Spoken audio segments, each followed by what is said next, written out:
Diga hoy tu cuerpo, sana mis heridas, sálvame, Señor. Hay una persona que me ha comentado que cuando en el momento de pedir al Señor, ¿no?, al primer momento de la mañana, que hemos pedido al Señor que pues que nos manifestara, ¿no?, alguna situación, ¿no?, o que el Espíritu nos pudiera revelar alguna situación, como que es, bueno, pues en su historia hay mucho dolor, muchas situaciones difíciles, pero que no le venía nada doloroso, que no le venía nada así, pues eso, como malo o negativo, sino que le venían recuerdos buenos, ¿no?, bonitos o agradables, ¿no?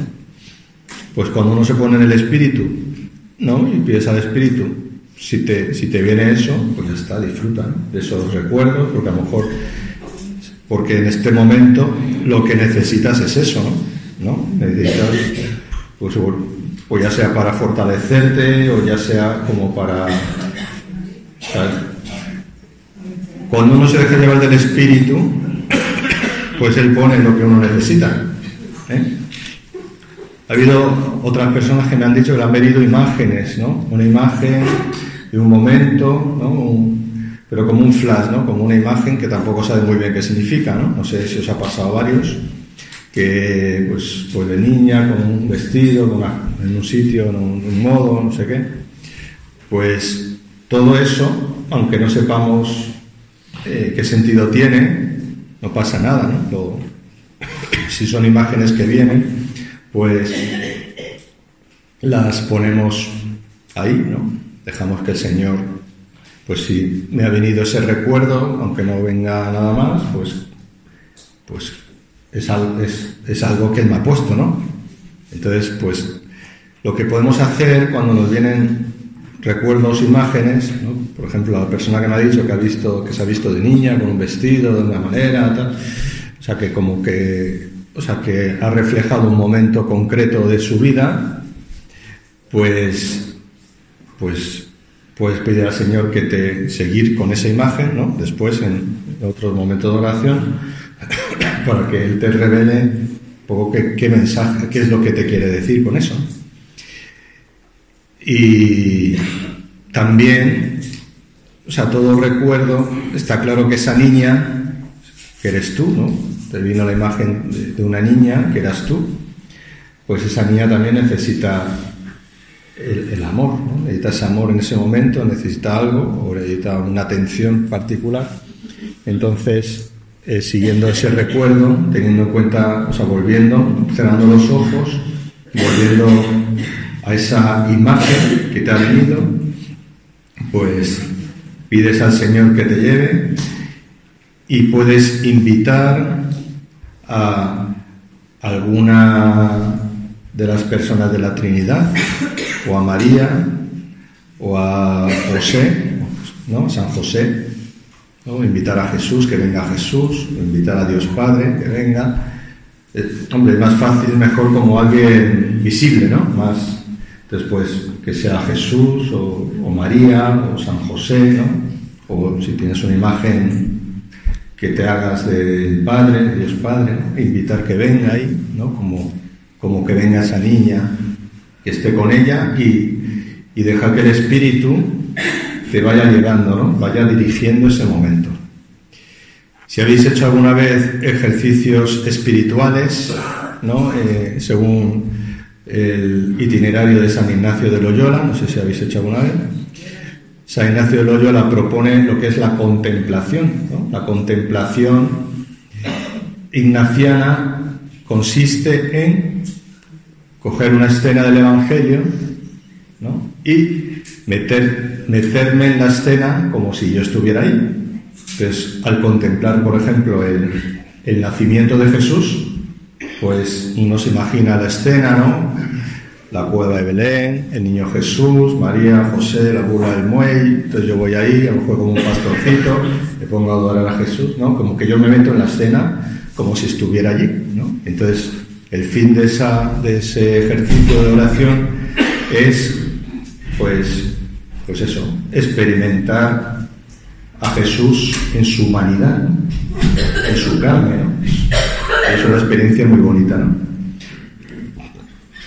A algunos les resulta más fácil, a otros les cuesta más, porque hay que usar la imaginación.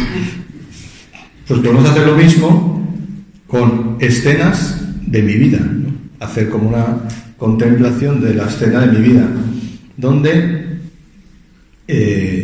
no hace falta que me imagine que yo estoy presente, porque yo soy el que estoy ahí, ¿no? Porque es una escena de mi vida. Y es como a la inversa, ¿no? Mientras en una escena del Evangelio está Jesús y yo como que me imagino que entro en la escena haciendo lo mismo, pero al revés, ¿no? El que está en una escena de mi vida soy yo, y entonces invito a Jesús que se haga presente, o a María, o a José, o a veces necesito más que sea más la figura del hombre, ¿no? O del hermano, o del amigo, Jesús, o del Dios hecho hombre, ¿no? O sea, como a veces necesito más la figura de la mujer, de la madre, o de la hermana, o de la amiga, entonces necesito que sea María, o a veces la figura del Padre, ¿no? Entonces, puede ser San José o Dios Padre, como yo me lo imagine. Entonces, o sea, es un ejercicio de contemplar ese momento de mi vida, dejando que venga Jesús. Y luego ya la oración consiste en que voy dejando que el Espíritu vaya haciendo, ¿no? Entonces, pues ya uno se va dejando llevar. Entonces, el Señor te va colocando, ¿no? Pues hay personas que a veces no pueden visualizar, ¿no? No pueden llegar a ver a Jesús, a lo mejor, no, ni a María, pero a María sí, a Jesús no, a Jesús sí, a María no, ¿no? Entonces, si hay una dificultad a lo mejor con la figura materna, ¿no? Si hay una herida y a lo mejor con la madre, pues a lo mejor ahí puede haber, ¿no? Como una dificultad en la relación con María, ¿no? Con la mujer. Si hay una herida más con la figura masculina, pues puede costar ver a Jesús, ¿no? Entonces, bueno, o sea, esa es una posibilidad también. Eso es un modo de oración que podemos hacer, ¿no? Que podemos hacer trayendo a ese momento, a esa imagen que te ha venido, trayendo a Jesús, trayendo a María, trayendo a San José, pero sin forzar, ¿no? Como invitándoles a que puedas verles, ¿no? Y a estar ahí en ese momento, y su presencia que se hace visible a través de la oración va sanando, porque el que sana es el Señor. Y el Señor también sana a través de María. Quien sana es Dios, es Cristo. Es decir, Dios que nos ha enviado a su Hijo Jesús, nos ha enviado el Espíritu Santo, pero también María tiene una función clave en la historia de la salvación. Entonces, aunque María no es Dios y es una criatura, pero es una criatura excelsa, sin pecado original, y es también la figura de la pureza y del amor femenino más auténtico, ¿no? Más puro, como más concreto, ¿no? Dios no tiene sexo, con lo cual el amor de Dios no podemos decir que es masculino ni femenino. El amor de Dios cubre todo lo que nosotros entendemos de madre-padre, ¿no? O sea, Dios. Pero claro, nosotros necesitamos como figuras, ¿no? Como figuras de carne. Entonces, claro, Jesús era un hombre, Jesús era un varón, no era una mujer, era un hombre. Y entonces también necesitamos como una figura, y María es la figura femenina como mujer, ¿no? ¿Entendéis, no? O sea, Dios, yo puedo acudir a Dios y puedo ver y puedo sentir en Él el amor también maternal, ¿no? Como viene la Escritura, ¿no? Te he amado con entrañas de madre, ¿no? Aunque una madre se olvide de ti, yo nunca me olvidaré de ti, ¿no? O sea, Dios aparece ya en el Antiguo Testamento como un amor que cubre lo paternal y lo maternal, ¿no? Pero nosotros necesitamos, porque somos de carne, ¿no? Necesitamos también esa figura concreta, ¿no? De un hombre o una mujer, ¿no? Que son una persona humana porque somos humanos, y por eso Dios encarnó, ¿no? Dios encarnó en una persona humana para hacernos cercano, ¿no? Y bueno, yo supongo, esto es una cosa que se me acaba de ocurrir ahora, pero bueno, es una ocurrencia, no le damos más valor que esto, pero como el nacimiento viene de una mujer, un hombre no puede dar a luz, ¿no? Por más que ahora queramos cambiar la naturaleza de mil maneras, ¿no? O sea que solo podía, de hecho, en el nacimiento de Jesús no intervino el hombre, ¿no? Nació del Espíritu Santo y de mujer, de María, ¿no? No hubo obra de hombre, ¿no? Entonces, como ya tenemos la figura femenina en María, pues diría Dios, pues que mi hijo se encarne en forma de hombre, ¿no? Para que haya las dos figuras. Bueno, esto es una cosa que se me ha ocurrido. Nunca se me ha ocurrido esto, pero que tenemos como estas dos figuras, ¿no? O sea, no tienen ningún valor teológico, ni doctrinal, ni tal. O sea, no lo digáis por ahí como, fijaos, Dios se ha hecho hombre porque María era mujer. No. Pero yo creo que puede tener un valor simbólico, ¿no? En el sentido de que en María tenemos a la mujer perfecta, sin pecado, ¿no? Mujer, o sea, es modelo de mujer, ¿no? La nueva Eva, modelo de mujer. En Jesús tenemos el modelo de hombre, nuevo Adán, ¿no? Y la Iglesia ha visto siempre esa relación. Lógicamente está la diferencia, que María no era Dios y no la podemos adorar porque no es Dios, la podemos y debemos venerar, pero bueno, es un pequeño matiz, pero a nivel de sanación interior tenemos los dos referentes, ¿no? La intervención de María sana, o sea, tiene el poder de sanar todo lo que tiene que ver con la figura femenina, ¿no? Jesús, todo lo que tiene que ver con la figura masculina, sobre todo a nivel más de hermano, de tal, y luego pues, también tenemos la figura de San José, que aunque esté un poco ahí el pobre como en tercer lugar, que seguramente en el establo de Belén estaría detrás de la vaca y la mula, ¿no? Que estaban en el último lugar, pues también puede representar, ¿no? Como ese padre o el Padre Dios, ¿no? Bien, pues tenemos esta posibilidad, ¿no? Tenemos esta posibilidad de orar en la oración, de traer a la memoria y de traer al corazón y a la mente, a la imaginación, de traer a estas personas de referencia que nos ayudan a sanar. Porque el principio claro es que, ¿cuál es? ¿Quién sana? Dios. Pero Dios sana a través de... Dios puede sanar directamente, de modo extraordinario, pero de modo ordinario Dios sana a través de sus mediaciones, ¿no? Sus mediaciones.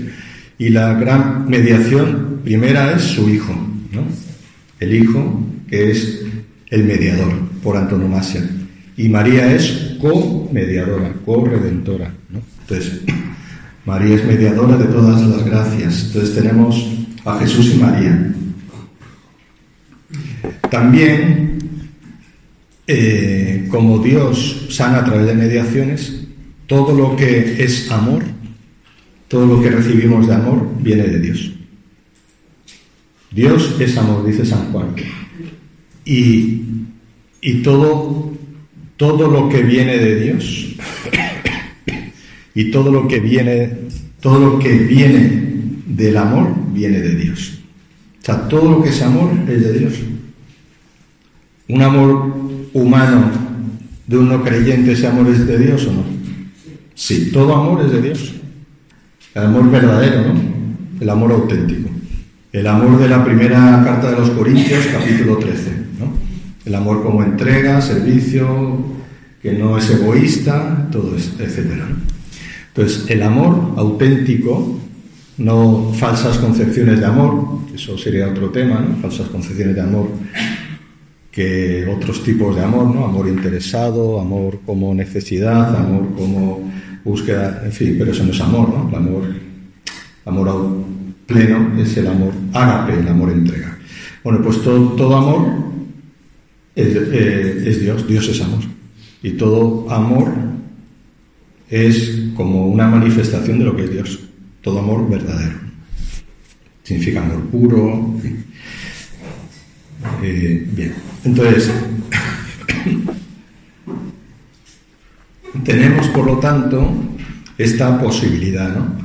Cuando, o sea, si a ti te venía alguna imagen, alguna situación, algún recuerdo, aunque no sepas darle significado, pues puedes invitar ahí. Puede pasar que te pongas en oración y vengan otras, como otras imágenes, que pueden ir elaborando ya una historia, ¿no? Una historia. Esto pasa, por ejemplo, pues con una de las lacras más grandes que tenemos como consecuencia del pecado de la humanidad, ¿no? Una de las lacras más importantes es, por ejemplo, el tema de los abusos, ¿no? Los abusos sexuales y otro tipo de abusos, pero me refiero ahora concretamente a los de este tipo, ¿no? Es tan fuerte y tan doloroso el recibir un abuso en la infancia, que el niño o la niña, pasa más en niñas, pero también en niños, que el niño o la niña lo borra de su cabeza, ¿no? Ayer os dije, o esta mañana, que hay una disociación, ¿no? Un sufrimiento muy fuerte hace que uno borre mecanismo de defensa. Entonces, a veces pasa que a uno le viene una imagen como un flash, ¿no? De un momento así, y no sabes muy bien lo que significa, pero luego, si el Señor quiere sacarlo, ¿no? Y si es momento de sanar eso, pues irán viniendo otras cosas, ¿no? Todo esto también, lógicamente, la sanación interior requiere el acompañamiento y la intercesión. O sea, yo necesito, para poder hacer un proceso de sanación interior, necesito estar acompañado, porque uno solo no puede, ¿eh? Uno solo, quiere decir, aquí puede pasar que vengan recuerdos, que vengan situaciones, y esto es necesario luego continuarlo, ¿no? En un acompañamiento. Y es fundamental. También puede pasar en un momento de intercesión, en un momento de oración personal, que te venga algo, pues todo eso. Y el acompañamiento tiene que ser con personas que sepan, ¿no? No todo el mundo sabe, ni todo el mundo tiene la capacidad de acompañar estos procesos, ¿no? Entonces, ahí a veces, pues, de lo que carecemos es de las personas adecuadas para acompañar estas situaciones. Por eso es necesario formarse, tener personas que puedan acompañar. Me pasa esto, entonces voy a un sacerdote. ¿Qué os parece? ¿Bien o mal? A cualquier sacerdote. Pues me pasa que me viene un recuerdo de una herida, una situación. Todos los sacerdotes están preparados para tratar esto. Habrá que... No todos están en esa clave de la sanación interior. ¿Todo sacerdote te puedes confesar con cualquier sacerdote? Sí. ¿Y te va a perdonar los pecados en nombre de Dios? Sí. Pero no todos están preparados o dispuestos a acompañar. ¿Entendéis, no? No por el mero hecho de ser sacerdote ya va a poderte ayudar. Hay laicos que están preparados y que te pueden ayudar más que algunos sacerdotes. Hay sacerdotes que están preparados que te pueden ayudar. Pero ahí hay que tener discernimiento, ¿no? descubro estas situaciones y pues veo que me viene bien, o sea, y voy al acompañamiento, a lo mejor me dicen o me aconsejan, y creo que es bueno, pues hacer un acompañamiento, una terapia, una ayuda psicológica, ¿no? Con lo cual puedo ir a un psicólogo, ¿no?, para esta ayuda. ¿Nos vale cualquier psicólogo? No. No vale cualquiera que tenga título, que haga... No, es que yo, como no tengo dinero, no puedo pagar a nadie, entonces voy al de la Seguridad Social. Hombre, si estás en un momento de desquicie total, no, pues a lo mejor no te queda más remedio que ir al de la Seguridad Social. Pero no es aconsejable ir a cualquier psicólogo, ¿no? Tiene que ser uno que esté de alguna manera acreditado, porque se conozca que tiene los valores cristianos, ¿no? O sea, digamos que sea cristiano o que esté en la onda, ¿no? Y que además, pues, el tipo de terapia que haga sea un tipo de terapia conforme al ideario cristiano, ¿no? Y también a los valores humanos, ¿no? Es decir, que podemos, en los procesos de sanación interior, podemos necesitar, necesitamos seguro la ayuda de un acompañante, eso seguro. Necesitamos a alguien que nos acompañe y que tenga, pues, las capacidades de acompañar, ¿no? Que a lo mejor, si no, digamos que a lo mejor no hay acompañantes profesionales, pero a lo mejor puede haber alguien que tenga ya una cierta experiencia y pueda hacerlo, ¿no? Los que ya acompañan a alguien tienen como la responsabilidad de formarse bien en el acompañamiento. Bien, puedo necesitar, pues, este apoyo, ¿no? También psicológico, pero discerniendo qué profesional es el adecuado, ¿no? Eso es muy importante. Es mejor, en mi opinión, es mejor no ir a un psicólogo cualquiera si no está claro. Si no está bien discernido, es mejor evitarlo, ¿no? Es mejor no meterse en un lío.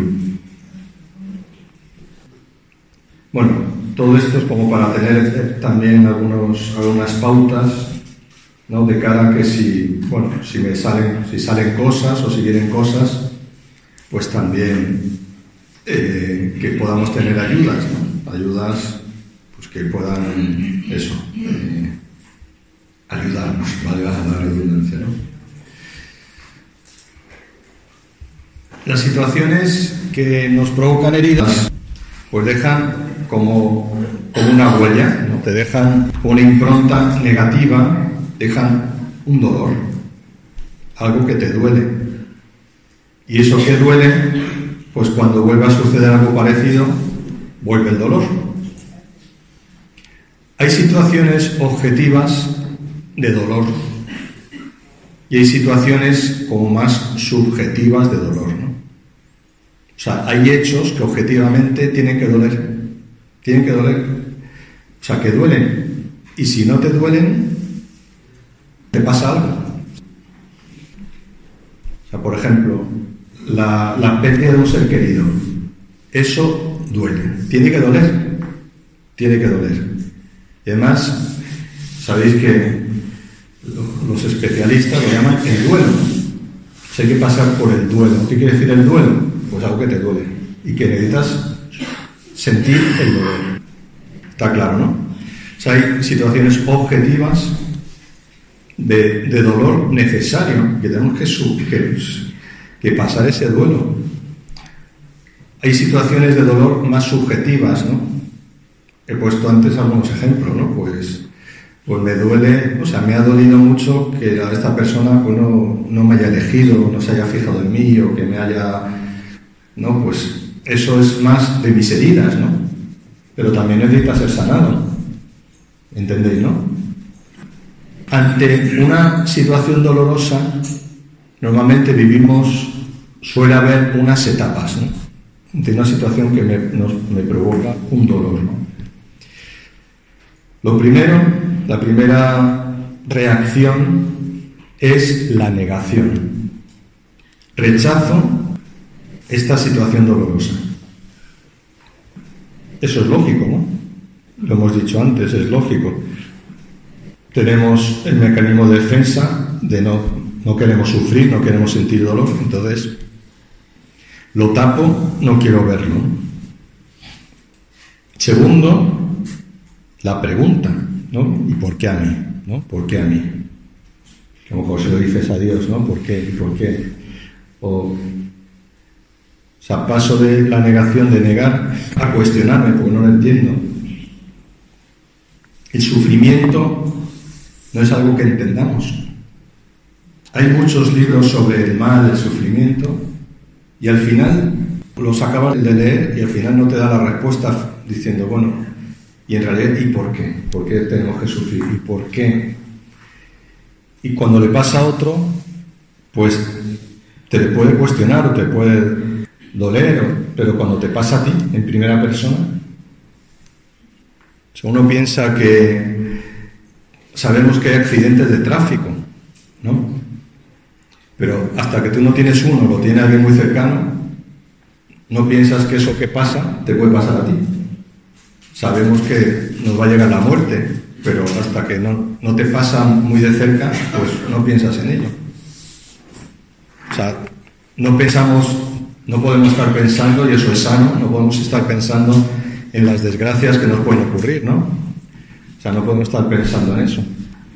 Pero son cosas que pasan, ¿no? O sea, aquí nosotros, pues, no tememos que ahora entre un terrorista y nos mate, ¿no? No tememos esto, no tememos el sufrimiento de no tener comida, de no tener luz, de no tener, pero en otros países, en otros, pues, sufren esto, ¿no? Sufren situaciones de este tipo, ¿no? Entonces, pues, el sufrimiento está y situaciones de dolor existen, ¿no? Entonces, la situación dolorosa, primero he dicho, ¿no? La reacción primera es como negarla, ¿no? Es como un mecanismo de defensa, negación, ¿no? No, esto no me puede pasar. Lo segundo, la pregunta, ¿no? ¿Por qué a mí? Tercer momento suele ser como puede venir enfado, ¿no? Puede venir enfado, puede venir rabia, puede venir queja. Ese enfado de verme yo como la víctima, o de ver que, pues, esto que me está pasando, pues me molesta, ¿no? Y como que dirijo esa rabia a lo mejor hacia Dios, ¿no? Como pasa en personas que, pues, han tenido una desgracia, ¿no? Entonces, una desgracia del tipo que sea, y entonces, pues, rechazan a Dios o se quejan contra Dios, ¿no? O en casos de haber recibido un daño, una violencia de alguien, pues es necesaria, o sea, ese sentimiento de rabia, ¿no? de enfado hacia el agresor, hacia la persona que me ha hecho daño. Eso es normal, ¿no? Alguien te hace daño, pues no más que te enfades, ¿no? Con esa persona, ¿no? Porque esta persona me está tratando así, me enfada.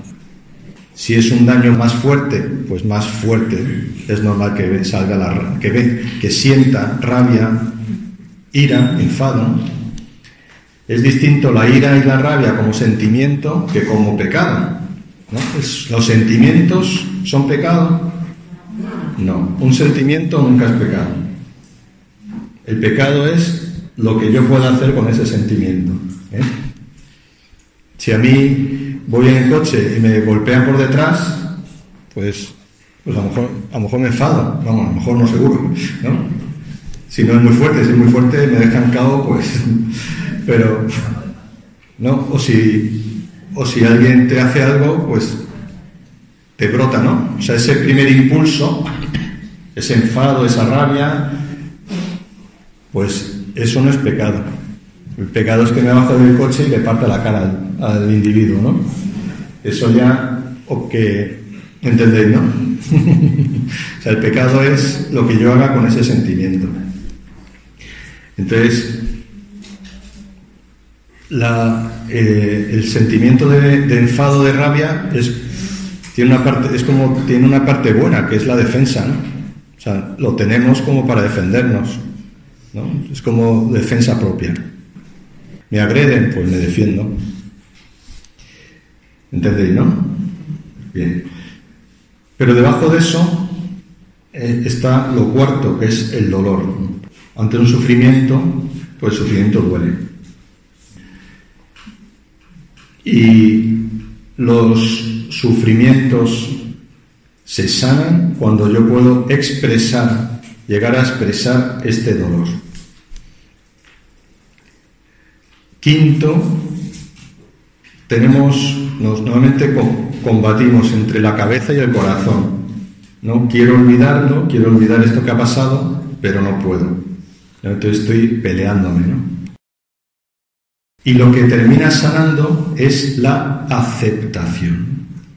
La aceptación, cuando acepto una situación dolorosa, termino aceptándola de corazón, puedo decir que ya la he superado.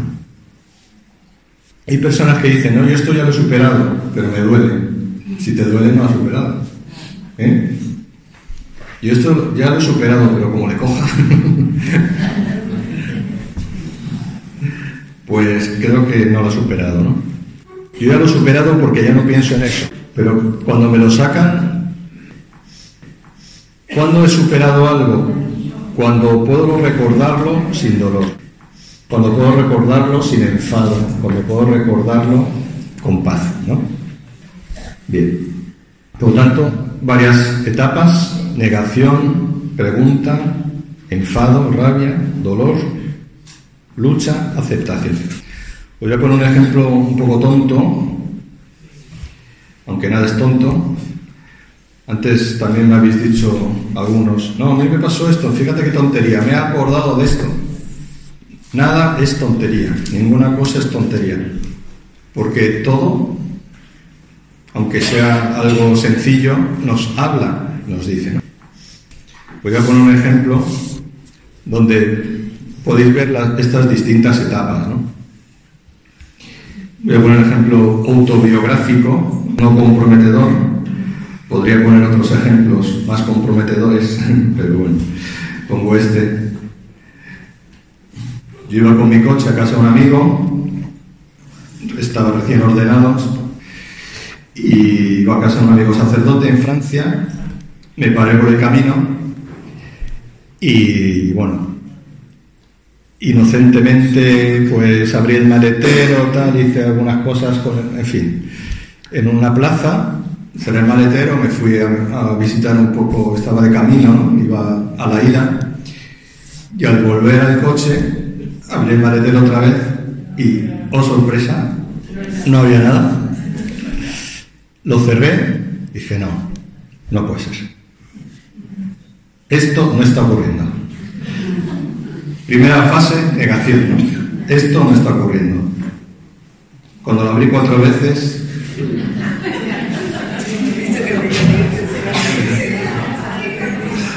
dije, no está ocurriendo.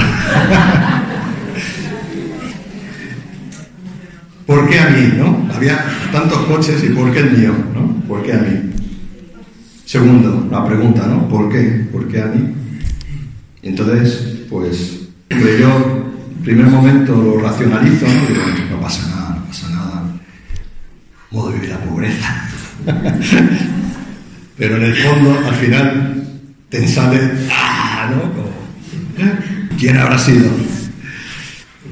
Pues al final, de algún modo, aunque lo intentes disimular y apagar, pues te enfadas, ¿no? O sea, te molesta, te enfada. Pues si fuera alguien pequeño y asumible, le podrías hacer algo. Si, en fin, tercer paso, el enfado, la rabia o el malestar, ¿no? Por esa situación. El cuarto, pues te duele, o sea, el dolor, ¿no? Hombre, esto no es a lo mejor no es un gran dolor, pero es una molestia, ¿no? Es una molestia. La pérdida, has perdido, es la pérdida, ¿no? Pierdes. Quinto, la lucha, ¿no? Venga, lo olvido, no pasa nada, pero sí pasa, ¿no? No pasa nada, pero sí pasa. Y hasta que no lo aceptas, ¿no? Si lo aceptas, te quedas tranquilo. Si estás ahí, te amargas, ¿no? Porque ante eso que no puedo cambiar, o lo acepto y me llega la paz, o me rebelo y me amargo. Entonces, este ejemplo, que es un ejemplo sencillo, ¿no?, pero para reflejar los 6 pasos, ¿no? Podríamos poner el mismo ejemplo ante distintas situaciones de pérdida, ¿no? El perder una amistad, el perder un ser querido que fallece, el perder pues lo que sea, ¿no?, que ya no, en fin, cualquier cosa que me duele. En el fondo, las situaciones dolorosas tienen mucho que ver con la pérdida. Entonces, solemos pasar por estos pasos. No es obligatorio pasar por todos los pasos, ¿no? No es obligatorio, porque puede ocurrir que alguien, pues no sé, como que no le duela mucho, pues tampoco sea a lo mejor muy relevante, o sea capaz, o Dios le dé la gracia, ¿no?, de aceptarlo sin pasar por todas las fases, ¿no? Pero es humano pasar por esas fases, ¿no? Y es una gracia de Dios, pues poder saltar alguna de esas fases. Aunque en el caso de una pérdida grande, como de un ser querido, es necesario el duelo, llorarlo. Lógicamente, perder una maleta o maletas, pues no tiene nada que ver, ¿no? No tiene comparación, ¿no? O perder dinero, ¿no? A lo mejor pierdes, yo qué sé, pues, o te roban, ¿no? Te roban, o, en fin, o haces una inversión y te arruinas. Hombre, pues son cosas que duelen o que pueden tal, pero claro, de algún modo son remediables, ¿no? Hay otras situaciones de pérdida que son irremediables, que ya... Bien, entonces, en estas situaciones de dolor podemos ver como varias fases que nos pueden ayudar a sanar, ¿no? A sanar eso que nos duele. También esto lo podemos aplicar a las situaciones por las que recibimos un daño, ¿no? Hay situaciones de dolor que no hay ningún culpable, digamos. En esas ponemos a Dios como culpable, ¿no? Como no hay ningún culpable, pues buscamos alguno y ponemos a Dios que tiene la culpa de eso que está pasando, o puede que no, pero no siempre tiene que haber un culpable. Pero a veces estas situaciones de dolor se dan por alguien que me ha hecho daño. Entonces también para perdonar puede que necesite pasar por estas fases, o que sienta esto, que me pase esto. Bien, ¿cómo podemos tratar estas situaciones? Pues podemos resumirlo en varias palabras, ¿no? Primero, conocer lo que ha pasado, y con el reconocerlo, segundo, reconocerlo. Tercero, el poder expresar los sentimientos que me ha producido esa situación, para que el Señor, que actúa en todo el proceso, pues pueda restaurarme y yo pueda terminar aceptando. Entonces, en primer lugar, conocer, ¿no? Conocer lo que ha pasado y reconocerlo. Y así, mientras el primer momento era la negación, el conocerlo y reconocerlo es superar la negación, ¿no? Es decir, es verdad que me ha pasado esto, es verdad que ha ocurrido, es verdad, y la verdad me hace libre. Aunque, pues, como he dicho antes, en situaciones de dolor muy fuerte, uno lo borra y lo niega y lo olvida. Pero cuando Dios quiere sanarlo, lo saca a la luz, lo trae a la luz, para que pueda yo reconocerlo. Segundo o tercero, expresar, ¿no? Si me he enfadado, si eso me ha causado enfado, poderlo expresar.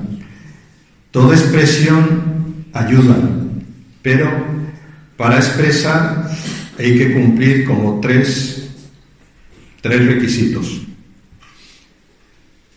No hacer daño a nadie, no hacerme daño a mí mismo, ni hacer daño a las cosas, ¿no?, que tienen valor. Entonces yo si me he enfadado no puedo ir no puedo hacer daño a la persona con la que me he enfadado, pero tampoco puedo hacerme daño a mí mismo. También me hace daño callármelo, porque al final me va a salir una úlcera. Si me enfado, me va a salir una úlcera. O voy a reventar por algún lado. O sea, necesito sacarlo, expresarlo, pero de un modo que no haga daño a nadie, ni a los demás, ni a las cosas. No puedo llegar a casa y tirar la vajilla, ¿no? O romper la puerta, ¿no? Porque me enfadé y pego un portazo y me cargo la puerta, ¿no? O rompo lo que sea, ¿no? Tendré que dirigirlo de tal manera que si tengo eso, pues entonces necesito también saber y buscar modos de expresar de un modo adecuado el sentimiento de enfado. Puede pasar, por ejemplo, digamos, una situación de enfado, estoy trabajando, pues el jefe me ha dicho, me ha hecho no sé qué, me ha enfadado, claro, no puedo decirle nada, no tengo que tragar. Claro, llego a casa y ante la primera cosa que hace mi hijo, ¿qué haces? ¿No? ¿Por qué? Le chillo, le no sé qué. O sea, mi hijo está pagando el enfado que no he expresado, pero como lo tengo dentro, me salta. ¿Entendéis, no? Esto es lo que nos pasa a los seres humanos normales. Así que si te pasa eso, es que eres normal. Que eres normal. Lo cual no quiere decir que sea bueno, que sea adecuado. Porque lo adecuado es que puedas sacarlo de ti para que no haga daño a nadie ni te haga daño a ti mismo, pero de una manera adecuada. Entonces, pues una forma de sacarlo es, pues a lo mejor decirlo, pero sin que haya nadie, ¿no? Sin hacer daño a nadie. O decírselo a alguien, desahogarte con alguien que no le haga daño a esa persona ni le influya. Porque claro, si tú te desahogas con tu compañero de trabajo sobre el jefe, él está influyendo, ¿no? Pero a lo mejor puedes llegar a casa y desahogarte con tu marido, con tu mujer, o puedes, pues eso, ir al fútbol y desahogarte con el árbitro. Porque los árbitros, los pobres, les ponen de todo, ¿no? Pero por lo menos, mientras no lo oiga el árbitro, pues si no se desahoga, pues hasta ya llega a casa ya como flojo, ¿no? Pero, ¿entendéis, no? Como sacarlo, pero para que no haga daño a nadie, pero para que salga, ¿no? O sea, los enfados es bueno sacarlos. A veces se puede escribir también, escribiendo los sentimientos, cómo te sientes, ¿no? Pero, o sea, como que no se quede dentro, porque al final va a salir de un modo o de otro. Hay una especie de enfado como activo y un modo de enfado pasivo, ¿no? Personas que se enfadan y entonces gritan o se muestran violentas. Entonces, esos gritos y esas violencias, uno puede gritar, pero que no haga daño a nadie. Entonces, si tú vas solo en el coche, después de trabajar, o después de tal, o no sé qué, o estás solo en una habitación, en un lugar, pues grita y chilla y pon verde a todo el mundo que quieras, ¿no? Pero para sacarlo, ¿no? Eso no es pecado, ¿eh? Tú puedes poner verde, decir todo lo que se te ocurra, que eso no es pecado. Pero porque es para sacarlo, ¿eh? No es para regodearte, fíjate, no, sino es para expulsarlo fuera. ¿Entendéis, no? Pero está también el enfado, la rabia pasiva, que es la persona que no lo expresa con violencia, pero lo expresa de un modo pasivo. Por ejemplo, no hablar a una persona con la que convives o con un ser querido, una persona cercana, no, negarle la palabra es una agresión pasiva. Le estás agrediendo.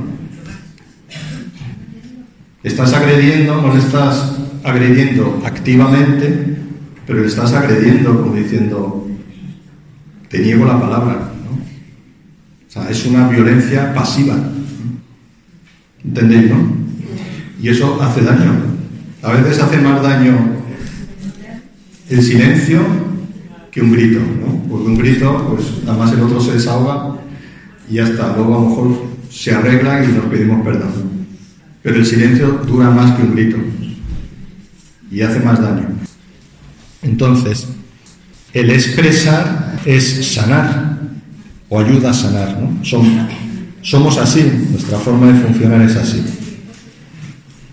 También necesito expresar el dolor. Cuando tengo un dolor, necesito llorarlo. ¿Cómo se expresa el dolor?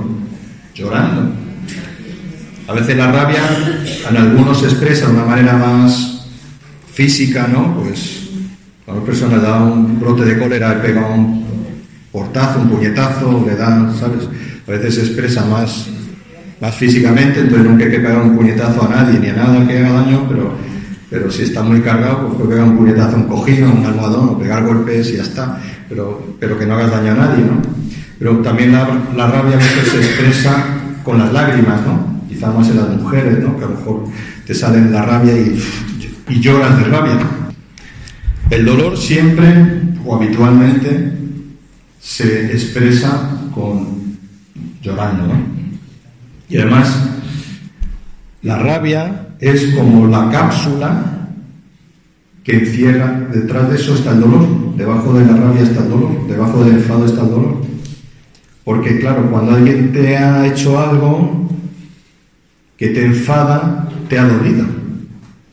Y cuando uno puede sacar ese dolor, que también lo puede sacar con un acompañante, con una persona. Yo digo, estas personas con las que puedes desahogarte, yo las llamaría persona camión de basura, ¿no? La persona camión de basura, o no sé cómo decirlo más breve.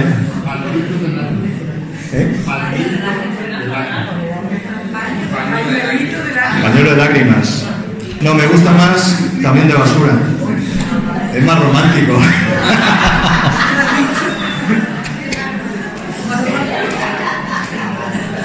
¿Qué hace un camión de basura? Coge la basura y ¿qué hace con ella?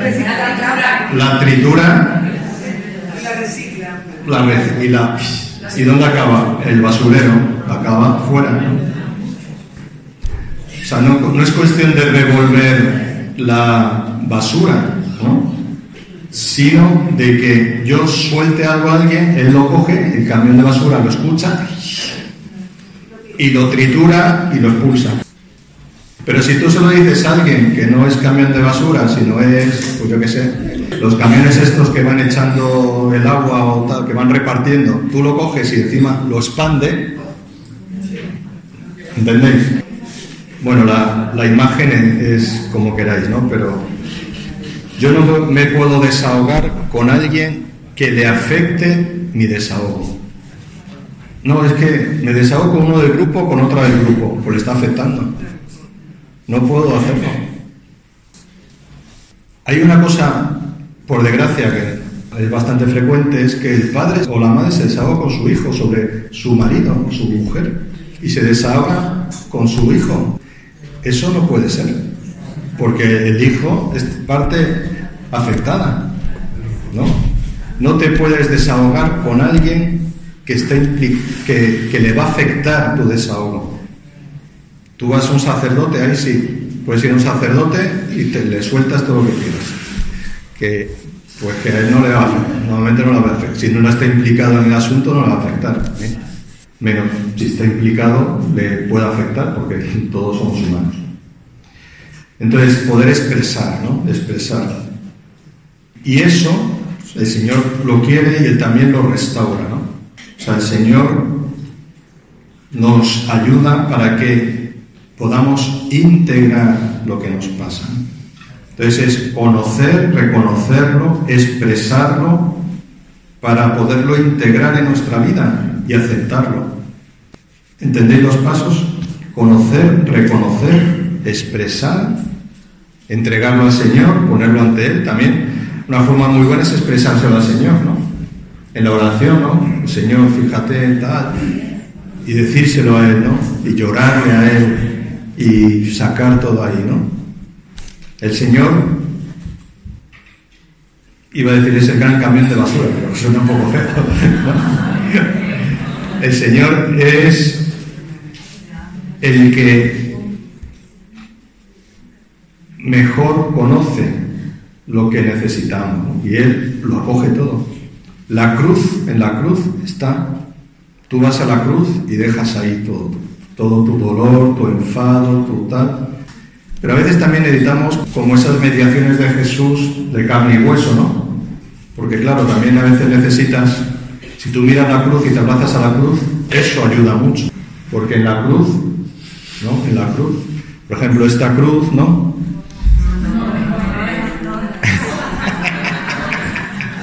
Esta cruz que está pegada ahí, anclada.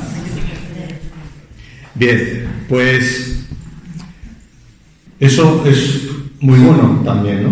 Pero a veces necesito esa presencia de Jesús o ese donde también, no sé, como que siento que es más blandita, ¿no? Que puedo soltar. Necesitamos esos acompañantes, directores espirituales o esa amistad espiritual de personas con las que yo puedo compartir y sacar, sabiendo que no me juzgan, sabiendo que me entienden y sabiendo que no les va a afectar lo que yo les diga, ¿no? Que no les va a revolver, ¿no? Bien, vamos en esta tarde, vamos a pedir al Señor que pase por nosotros, que pase por mí. Vamos a pedir al Señor que nos conceda la gracia de poder aceptar estas situaciones de dolor que tenemos, ¿no? Hay una situación de dolor muy grande que tiene que ver con las relaciones con los demás, ¿no? Y que dejan ese peso y que se restaura por el perdón. El perdón es la mayor manifestación de amor, porque es querer amar a alguien que me ha hecho daño. El perdón, para el proceso de perdón, pues necesito también pasar por estas etapas, ¿no? Pues a veces, para poder perdonar a alguien que me ha hecho daño, necesito reconocer que es un daño que me ha hecho. Necesito expresar esa rabia, ese dolor, ese enfado, el dolor que está detrás de ese enfado. Pero al final, como último paso, último momento, necesito que el Señor me dé la gracia, ¿no? Porque no podemos perdonar si no hay una gracia especial. Que me dé la gracia de poder como dejar ahí, ¿no? lo que ha pasado. El perdón, a veces se dice, perdonar es olvidar. Perdón no quiere decir que me olvide, porque me ha hecho daño. Pero es como no tener en cuenta la deuda que ha dejado ese daño. Todo daño deja como una deuda, ¿no? Si tú me haces daño, me debes algo, ¿no? Porque me has hecho daño. Entonces, perdonar es condonar la deuda. Condonar la deuda. Perdonamos ya, si yo quiero perdonar, ya he perdonado, porque el perdón es un acto de la voluntad. Así como el amor es un acto de la voluntad, el perdón es un acto de la voluntad. Pero la sanación interior del perdón supone un proceso, ¿no? Porque solo cuando pues puedo mirar o recordar a la persona que me ha hecho ese daño, ¿no? Solo cuando puedo mirarla o cuando puedo, pues eso, recordarla y no me duele, es cuando ya como que he quedado sanado de eso. Vamos a pedir al Señor en esta noche que Él restaure todas esas situaciones, ¿no? Que han quedado de dolor, que han quedado pues de resentimiento. El resentimiento es como la rabia que está escondiendo el dolor, ¿no? Resentimiento es que me he quedado ahí como que me ha quedado como metido, ¿no? Como que ha quedado ahí como una cápsula dentro. Entonces vamos a pedir al Señor que ¿cómo pues poder superar esto? Pues hay varias formas de oración, ¿no? La oración de entrega, entregarlo al Señor. renunciar, la oración de renunciar a eso en el nombre de Jesús, a ese sentimiento, dejar que el Señor desate pues ese resentimiento, la oración de expulsión, expulsarlo en el nombre de Jesús, pero sobre todo es pues dejarse amar, ¿no? Dejar que el Señor pase, dejar que el Señor haga esa obra, ¿no? Porque Él es el que restaura, Él es el que hace, Él es el único que puede restaurar aquello que no podemos restaurar nosotros. Gloria al Padre, al Hijo y al Espíritu Santo, ahora en el principio, ahora y siempre, por los siglos de los siglos.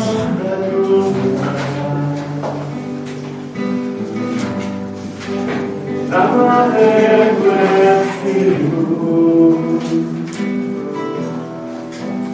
bendiga hoy tu cuerpo, sana mis heridas, sálvame, Señor.